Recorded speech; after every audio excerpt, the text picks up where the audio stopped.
Hello and welcome to The Gaggle, where we challenge and, if necessary, destroy media narratives. I'm George Szamuely. With me today, of course, is my co-host and co-founder of The Gaggle, Peter Lavelle, who's also host of Artie's talk show, Crosstalk. Well, it's that time of the week. Very exciting. Thumbs ups and thumbs downs for the week. Um, I'll go first. Well, I have a couple of thumbs down. I'll give you my first thumbs down. There's an interview given the other day on MSNBC by Colonel Lawrence Wilkerson, who some people will remember used to work for Colin Powell at the time of the Iraq War, then kind of reinvented himself as an opponent of the Iraq War, got a lot of press attention. He basked in the glory that of being a quote opponent of the Iraq War, unquote, and all his past activities was happily forgotten while he continued with his sort of anti-Bush tirade. And in any case, he gave an interview the other day to Chris Hayes of MSNBC, in which he propounded the fascinating notion that General Michael Flynn should be court-martialed. Why should he be court-martialed? Well, because Flynn has been advocating the introduction of martial law into the United States. Now, General Michael Flynn has had a hard time, and it's understandable that he's full of resentment and anger at what has been done to him. However, he is not in active service anymore. He's entitled to his views. Of course, introducing martial law is a silly idea, but not half as silly as people talking on television about court-martials of people who are now civilians and who are not under any kind of military discipline. So it is irresponsible and reckless to start talking in this way. And unfortunately, it's a sign of many people who acquire a certain reputation for being blunt-spoken and who kind of become momentarily fashionable, and then they get a platform on TV. So my thumbs down this week is Colonel Wilkerson. Well, Wilkerson's a very interesting character. I've had him on Crosstalk a couple of times. I actually like a lot of what he has to say, but you nailed it there. I mean, but he was at ground zero, as it were, in the nexus, in the matrix of the planning of the Iraq War. And I've always found that kind of befuddling. I mean, yeah, you were a witness, but I mean, what did you do to stop it? Okay, if it was so wrong. Though, I mean, having said that, I mean, at least he admits that it was wrong. I mean, that's a step in the right direction, and I give him credit for that. And a lot of his other observations are really interesting, especially particularly like about Condoleezza Rice and other people that were involved. And before we came up with the neocon title description, they were called the crazies. That's how Colin Powell and Wilkerson referred to the people around George W. Bush. But it doesn't absolve them of the role that they played. And Wilkerson, you're right. He is kind of reinvented himself. I think he has a very good critique of American empire, and he's very smart about it. But I didn't see. I mean, I stay away from MSNBC like the plague. I mean, that just rots your brain. But saying something like he should be court-martialed is kind of just almost juvenile for someone. He's retired general, okay, yeah. And he still has the First Amendment. I mean, it's interesting that you mentioned General Flynn because he was on Lou Dobbs yesterday or the day before yesterday, and you're right. I mean, Flynn's full of resentment. I mean, big time, all right? Because he had, Lou Dobbs had Flynn on talking about the cyber Pearl Harbor attack, which, he went on and on and on about it. And he had Flynn on, and I think even Lou Dobbs was surprised. And that takes a lot for Lou. And all Flynn talked about was, well, the election was hacked. It was hacked. But he was talking, so Lou Dobbs, has this like 20-minute, diatribe about China, Russia, China, on and on. And then Flynn comes on cybersecurity in the elections. I think for Lou Dobbs, it was just a jaw dropper for him because he didn't expect that. He expected Flynn to come out batting against Russia and China. And Lou had to keep kind of pulling him back. So, this is the state of, the state of the media. And, this is what happens when you have these contributors. I fully assume that Flynn is going to be a full-time contributor over there at Fox. Unless he's so crazy that they're finding that he's just too much of a flake. I suspect Fox is now going to go into a post or anti-Trump mode, given that it's now run by Murdoch's sons and Murdoch's son's wife, and so they're not terribly. I don't think they're going to go into an anti. Like Flynn is an absolute unconditional Trump loyalist, so I don't see him getting a contributor gig. I mean, he might well show up on Hannity. That's possible. Oh, yeah, you're right. He'll show up on. I don't think he's going to get a regular paying gig a la Karl Rove. I don't think that's. But I think if he shows up on Hannity and Lou Dobbs, that's more than enough for Flynn. He's got to pay his debts. This impoverished in this whole saga. But it really tells you a lot about these contributors, and it goes across the board. Basically, the contributors are someone's paid to tell you what you want them to say. That's exactly that, and it's kind of pitiful.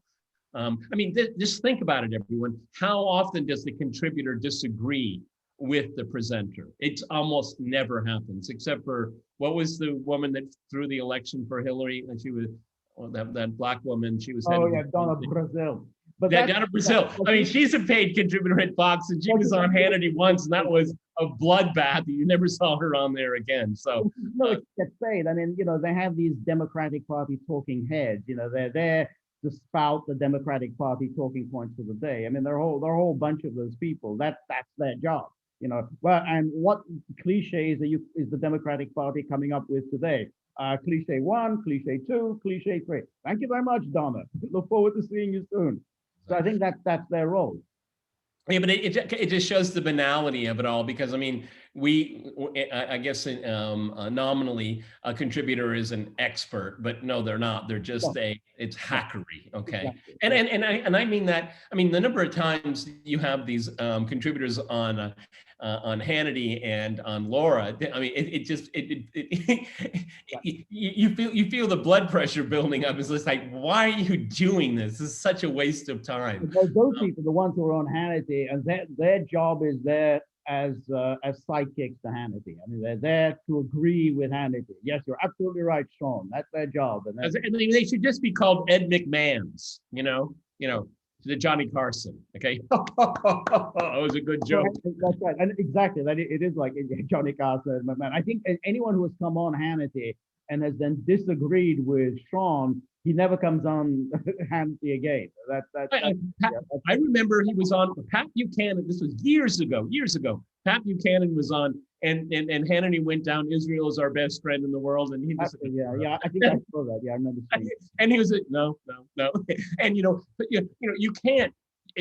Pat Buchanan is like a boulder. Okay, you can't move it. Okay, because he's got nothing to lose, absolutely nothing to lose. And you don't want me back on? Okay, fine. Okay, but it's one of those times that he went against the current, and and he's just kind of befuddled. He doesn't know what to think. Okay, right. No, it was astonishing that Hannity didn't realize what Pat Buchanan was going to say. I think it was about Iran. I think that Iran. Yeah. You go. Yeah, you're right. Terrorist threat humanity has ever known. That's right. And exactly. Buchanan obviously wasn't going along with it. And it was a train wreck of an interview. Hannity was really upset. I guess Hannity needs to learn the term, which I love, and I embrace it, paleocon. I love that phrase. And that's Pat. And now Pat, he actually carved that out just for himself. We almost have the term just for Pat Buchanan. Okay, which everyone should know. I mean, George and I are old enough to remember the lineage of Pat Buchanan, and he wasn't a foreign policy guy at all. He was a domestic policy guy. I mean, in a big way. And then in the 2000s, he was getting older and writing books, and he very much went into the foreign policy lane. And he was around the people that started the American Conservative, and it's supposed to be a conservative anti-war agenda, and he was on board for that. And if you think about it, this is with the Iraq War and all of that. I mean, they were very much out of step with the Republican Party, and now Pat Buchanan is a recognizable part of that conservative anti-war agenda. I think he really was almost the creator of the kind of the anti-war right, and I think it started before. I mean, it started during the 1992 campaign, the one that he waged against George H.W. Bush. He came out explicitly there as an anti-war conservative, and that was something new. I mean, that was very new, unusual, because hitherto, conservative Ronald Reagan, bashing the Ruskies and so on, and Buchanan was always on board for that. And this was something very new, the conservative who went against foreign intervention and against our great ally and friend in the Middle East, Israel. And he got a lot of flack for that. He was attacked. And his major claim to fame, he was a speechwriter for Nixon. Okay, and Reagan as well. He worked for Reagan as well. My thumbs down is Donald Trump, in kind of in a peculiar way, I have to say. He's balking at the new defense bill. He's come out batting, saying that there should be $2,000 per person, adult, for relief, and I applaud both. Why didn't you do this before? Okay, this is my great frustration. And this has been a bee in my bonnet. Okay, I mean, the election's over. There's every indication there'll be a new administration, and he won't be head of it. But in the summer, when Nancy Pelosi was drawing markers, I said this on this podcast, he should have come out batting and threatening every single Republican up for election. But then he comes out with it now. I'm glad he did it. Okay, and the pork in that relief bill is utterly disgusting. Okay. I mean, it really, these people, I'll tell you, these liberals, when they go overreach, they go real overreach, okay? This is just an abomination. They want to send out $600 to every single American. I mean, but if you look at the rest of the bill, that is an afterthought. That's the cover for what they want to do here, because all this, the pork in there, you could never get through on a bill by bill basis. That would never happen. And they have put it in this omnibus thing as a cover here, and it's all their goodies for all of their friends. It's utterly disgusting. And I don't believe in foreign aid at all. Zero. Okay, zero. Enough. Right. We need aid inside the country. We need aid. We need infrastructure. Right. No, I absolutely agree, because of course any country accepting it realizes that it comes with strings attached. You get a check from the U.S. government. The U.S. government comes attached to that check. I mean, that means you're going to have the U.S. involved in your internal affairs. And so every self-respecting country should basically say no to any kind of a check from the U.S. government, because that's what you're going to get. I mean, no one just gives you a check for nothing. And therefore, if you don't want U.S. intervention, if you don't want the U.S. telling you how you should organize your society, whether you should have gay marriage or not have gay marriage, or what you're in, how you should handle this affair or that affair, then don't accept, aid from the United States. And of course, then you get all the rest of it, the civil society building up, and then you get the whole mess that you get everywhere else. So I think, well, George, what is don't go for foreign aid. What is the accountability? I mean, if you're sending millions of dollars to educate girls in Pakistan, where's the accountability? I mean, how do we know you did it? We know you took the money. Right. We know that, but how do we know it? I mean, you see, that's what really irks me too. Not only the idea of doing it, but there's no accountability for it. Okay, foreign aid in the Pentagon never get audited apparently. No, that's it. I think I think these are all absolutely terrible ideas, and they're violations of the sovereignty of other countries, and it's just it's called soft power, but it really isn't soft power, and we've seen how kind of the U.S. kind of wading into the internal affairs of other countries, building all these civil society programs, usually ends in disaster. It ended in disaster in Egypt, ends in disaster in Syria.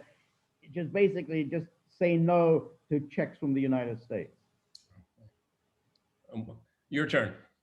Yeah, one of the thumbs down I have is Professor Neil Ferguson of UK fame. Has people who don't know who he is, and they might be thinking of the historian Neil Ferguson. Professor Neil Ferguson, is the mastermind of the lockdowns, particularly the UK lockdowns. He kind of created these mathematical models which caused panic in the UK government. The Johnson government absolutely got hysterical about this huge number of deaths that was coming from COVID, and hence the lockdowns. And we're still in this lockdown mode without any prospect of release anytime soon.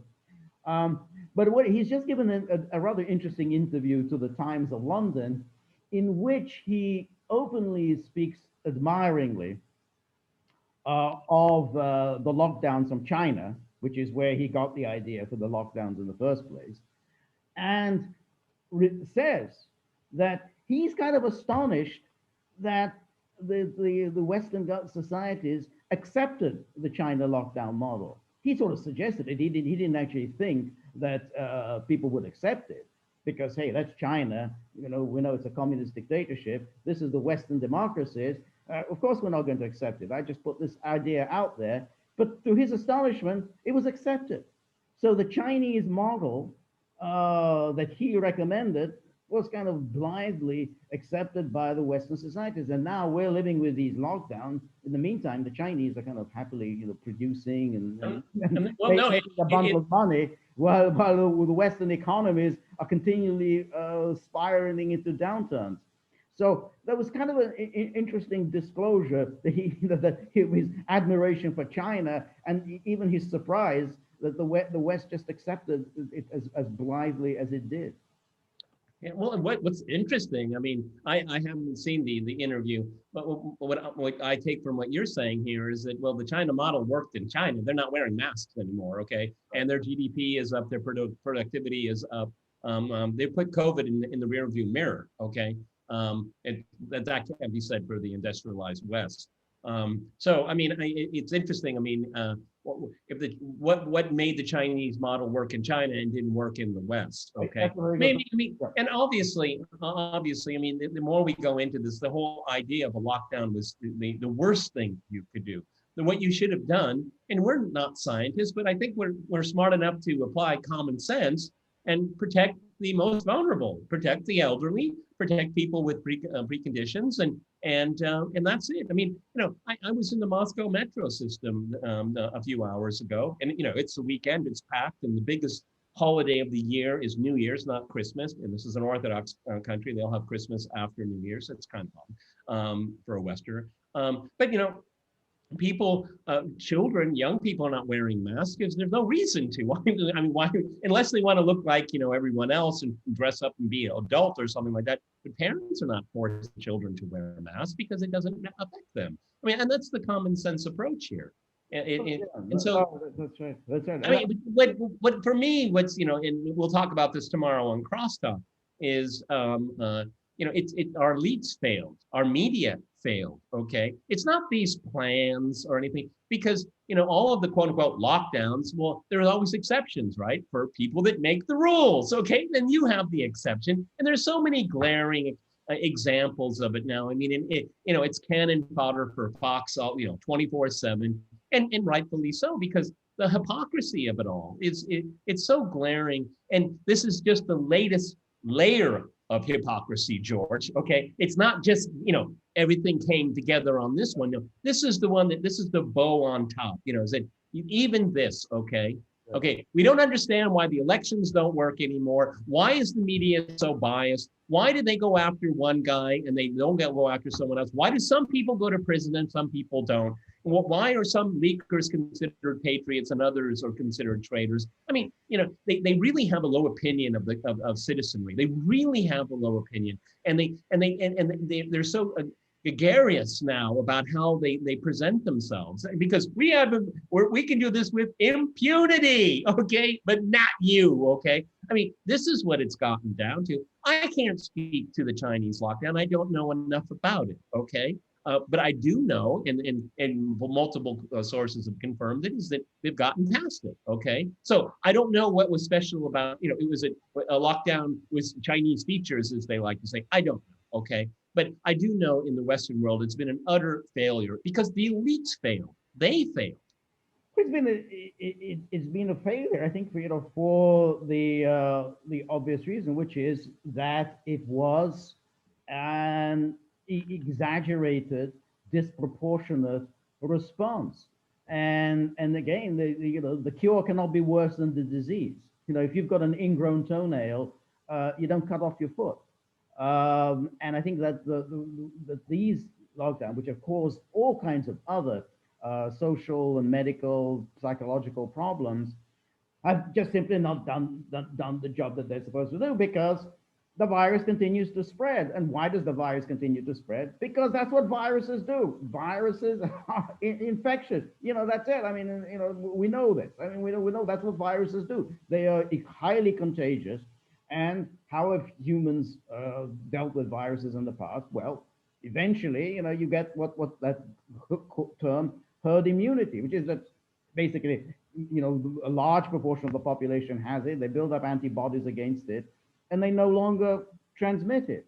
So, this whole policy, which was kind of, well, to crush the virus by sort of locking ourselves up. Well, of course, what happens then? Well, because everyone comes out of the lockdown, the virus is out there. Virus starts spreading. I mean, it was obvious that this is the way it's going to be. And so we're now in this mode. We're locked down. Then we're going to end this lockdown, and then it's going to start spreading again. And then there will be calls again for a lockdown. It just makes absolutely no sense. I mean, but for me, it's that and far, far worse, because now it's not only is the goal to, well, I don't know, they keep changing the goalposts, but to overcome this virus. Oh, and by the way, let's take care of the environment. Let's push equity. And the blue states, well, we're going to just stay locked down until we're bailed out. Okay, so because we already looted the pension funds, there's nothing else to loot. So we're going to wait for the taxpayer. The lawmakers in Washington to bail out everybody here. Okay, that's a lot of the planning is. I mean, we've seen this coming out of California. We've seen this coming out of New York. When at De Blasio, the worst mayor in the history of the United States, he's waiting to be bailed out. Okay, and bail out his city that he is crushed. Okay, and I mean, and people vote with their feet, George. Look at the tax base is leaving because he's an utterly incompetent mayor. But this is the calculation. It's not the pandemic. It's not the virus. It's waiting for others to bail you out for your bad governance. Okay, that's what it's all about. City after city after city in blue states, primarily. That's true. So you have another thumbs well, up? I have another one, but I can't figure out if it's a thumbs down or a thumbs up because I can't figure out how to frame it here. But I find it really interesting going back to this cyber attack here.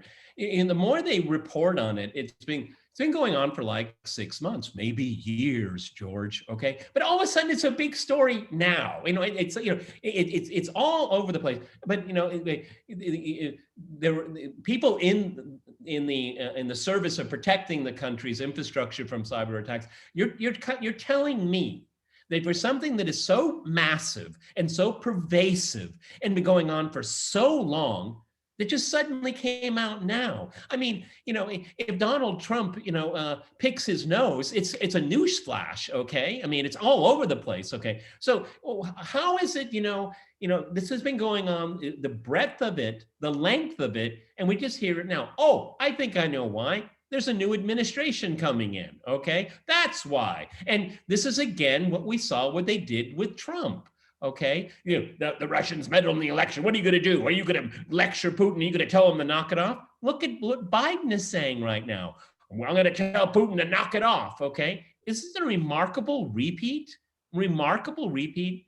Yes. No, I think that's and there's almost no pushback. Okay, I mean the only the only slight pushback to this story is that we don't know who did it. Okay, it's going on, of course. It's and our adversaries and our enemies are doing this. Okay, but and then of course, it's the Russians here. I mean, at least those people say, well, we need to find out who's doing this. Okay, that's a reasonable approach. But because we've gone through this, George, for so long now, did it really happen? Is it really happening? I mean, why should I trust these people? Well, that's the thing, because the point about cyber attacks is, and I'm not an expert on this, but from what I can gather, this is something that is ongoing all the time from everywhere. I mean, this is something that is just ubiquitous. Every country has to cope with it. And there's absolutely no way that you can just discern that this is coming from Russia, that Russian government is behind it. This is just something that is ingrained within the whole cyber system. There are constant attacks. And this was something that was said the other day by Ryabkov, the Russian deputy foreign minister, is that, every day we are under attack from foreign servers. We don't talk about it, but it's just part of our daily life as constant attacks. Well, we don't say, oh, the US government is behind it. I mean, we don't know. We simply don't know who's behind it. It's people who are skilled attackers, hackers, or whatever they are, they can hide their traces. I mean, the notion that you can just go in and it's like there's a sort of a fingerprint. I mean, that fingerprint, it must be Jim. You don't know that. That's not the way the cyber system works. So this is all a matter of opportunism to say that the Russian government is behind it. There is absolutely no way that they can find out that the Russian government is behind it, because even if they say this is Fancy Bear or whatever, Honey Bear or whatever, it's the easiest thing in the world is to sort of make it look like it was Fancy Bear. There's simply no way of knowing, because even if it was the GRU did something 5 years ago, the GRU wouldn't be doing the same thing now. I mean, they would have changed their methods hundreds of times from 5 years ago. So it's utter nonsense and preying on people's naivete about cybersecurity.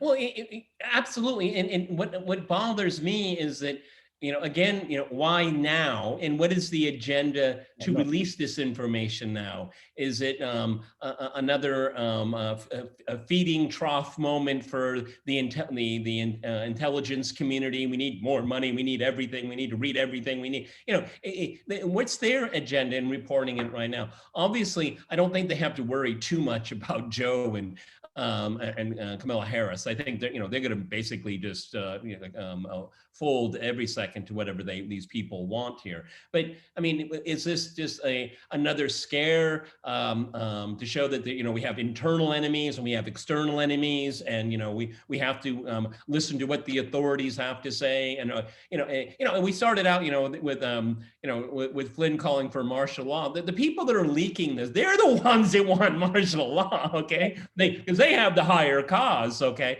Yeah. So I mean, I'm just very befuddled and curious. Why now? Because there's the release of this now obviously is for a reason. And what do these people want? Okay, I mean, I don't know, George. If someone comes out from the intelligence community, particularly the people that are supposed to be watching this stuff, and say, "Oh, this stuff has been going on for years," and like, what the hell have you been doing then? I mean, well, really? I mean, I think it's such an admission of weakness and stupidity. Okay. Oh yeah, this has been going on for years. Okay. Oh really? Okay. And how much money have we been spending every single year on? I mean, I think everyone should know. Hang on. The infrastructure in the United States is disintegrating. Okay. I mean, they rather money for Black Lives Matter than to secure election rolls. Okay, I mean, this is why. Okay, they have an agenda. They prioritize things, and these things go last. Okay, because it's not part of the trough where you give money to your friends and be told that's why what to do by donors. That's why when you had this guy Krebs, who was responsible for cybersecurity in the Department of Homeland Security, and when you said, Grinder, oh, no fraud in this election, no fraud in this election, and then he was fired by Trump, he suddenly became this national hero. Krebs, man of integrity, a man hard at work, ensuring the security of our country. Then, of course, this story blows out, and you say, so this was the guy who was responsible for national cybersecurity. The guy that you just hailed as a national hero apparently was, I don't know what the hell he was doing on the job. It looked like he was just probably spending his time at hairdressers. I mean, just given how nice. No, I mean, it's kind of like, So whoops. Well, we should be a little bit careful before we hail people as national heroes. Well, everybody knows I like watches, So I was thinking about this guy. It's like me walking into a high-end watch shop, and as I'm looking around, every single watch is stolen. And I walk out the door, I look back, all the watches are gone. But I can say, but at least I have mine. I still have mine. Okay, bravo! I saved my watch while everything else was stolen. Right. That's how I looked at it. No, that's right. Yeah. Well, you got another one? I don't have any more, so I'm, so only 2 thumbs down. Well, it's, another one? We're getting really close to. Well, this is the last thumbs up, thumbs down. I think we're going to have this year. It's been a thumbs down year in a really big way. But our elites made it worse. They made it far, far worse. And we'll talk a little bit about this tomorrow on Crosstalk. But there's kind of a preamble. Who are the biggest losers? Working people, families, basic ideas about how we should run our society. And I don't think it's a stretch to say that we should protect the First Amendment, freedom of speech, and freedom of assembly, freedom to worship. All of these things have taken a major assault this year. And the pandemic was the reason that they were able to pursue this agenda, because it is an agenda here. For me, it's so obnoxious to see a catastrophe, and let's not underestimate that many people died of this virus, elderly people, sick people, and they had families. Okay, so it's been a really hard year for them, and all of the people that lost their job. The first time in modern history, maybe the entire history of industrialization, is an economy put itself in a self-induced coma. Okay, which of course, the people that made that decision, it didn't affect them. Okay, they're still getting a paycheck. Okay, and all the tens of millions, probably hundreds of million, if we look across the world, that had their lives not only impacted, but in many ways shattered. And so, I put it all on the elites' responsibility. They're the ones that did this to us. They were bad decision makers. They made decisions in their own interest, in the interest of their friends, not people. Well, I think that's I think that's right. That's kind of a rather despondent end of the year on that. But hasn't exactly been a great year. So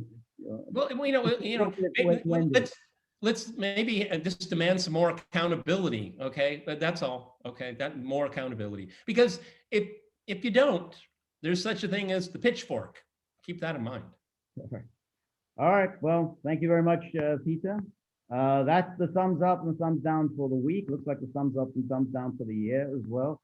But we shall be back next year, which is the new year.